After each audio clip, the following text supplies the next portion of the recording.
سائلكم waxa uu leeyahay ma gadan karaa ama ka gadan karaa bitcoin waxa loo yaqaan hadda soo baxay ana share ma ka gadan karaa ma la tacaamuli karaa arintaas wax ka weydiinaya يا فضل الشيخ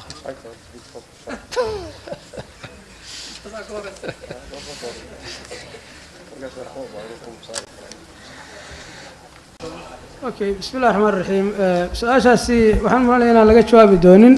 sababtoo ah technology cusub oo bitcoin-isku waa lacag cusub oo cryptocurrency baa la yiraahdaa waa lacago encrypted ah oo electronic ah oo aan ahayn lacag oo caadi ah oo lala soo bixi karana ma waxaad gacan ku qaban kartaa ma waa lacag computer generate gareeyo ilaa iminka marka nature-kiisa lama fahamsana dad baa waa program gareeyay oo aan xataa cidii samaysay lama yaqaan Satoshi miyalan waxaas lagu magacaabay dad baa inta hadda waxa ku shaqeystaa dadkan oo super qoladan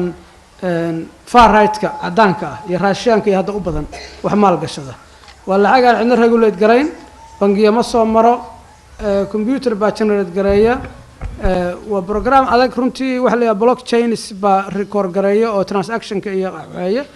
mining wax la yiraahdo leeyahay oo lacagta adiga inta aad code iyo program samaysid baa lacagtii sameynaya adiga sameynaya waana la kala iibsadaa oo hadda dollar waa lagu gataa prices-keedu aad buu up and down u yahay wax fadhiya maaha marka nature-ka sidoo u shaqeyso 100% kulli aniguna ma fahamsani sheekh umar loo xamuun inuu si xagjo sababta marka ilaa bahasha al-hukm ala shay far'u an tasawwurihi ilaa shayga si fiican loo fahmo oo qofka su'aasha keenay haduu hada sharxi karo anagana nabaro oo fiicnaan lahayd ilaa marka wali wax aan la fahamsanay way Soomaalidu ceebteedu waxay ku leedahay mashruuc ay fahamsaneen qofku galaya soo mashruucu ku dhex jiro bartanka kaga jira ayuu oranay ma xalaal ba ma xaraam laakiin waxa la qofku waxaan intaan u galin ka hor inuu daraaseeyo markuu daraaseeyo oo tasawurkiisu u cadaado xalaashii xaraamtiisu u cadaado inuu galo kadib waxaan marka wax fahamsan waa yarihiin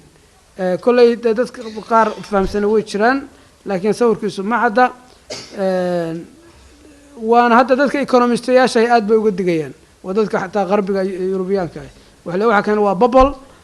inuu baarasta gareeyo ama uu dilaaco at any time ay suuragal tahay maalmood marba aad looga baqayo caalamku ay dadku ay aad uga baqeen haddana waa kacay haddana hadda daraad sidoo kale laga baqay haddana maanta kor buu u kacay wax fadhiya maahan oo stable ah wax marka xataa qolo qortay waxay dhaheen qiimaha ay leedahay value-ga bitcoin-ku uu leeyahay waa zero waxaana wax computer jira garanay waxay ku fiicantahay in la hagareeyo kaliya haddii computer-ka la hagareeyo waa bas wuxuu leeyahay maxfadaad ama